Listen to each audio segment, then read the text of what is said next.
خون شستن نامردان رخ مرد دو عالم را و پاک کردند در مای خدا شور محرم را.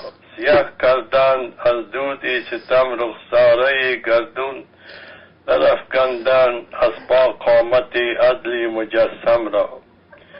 ندا برخاست که از خادم الرسول کشتند در سجده، وصی و جانشین و یاور و داماد و بن عمرو. به مزد آن همه احسان و لطف مهربانی ها و محراب دعا کشتند آن مظلوم عالم را.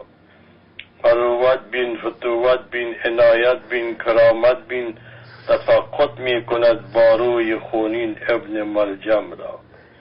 بپوش ای آسمان بر پیکر خود جامه ماتم، که زینب در بغل بگرفت امشب زانوی غم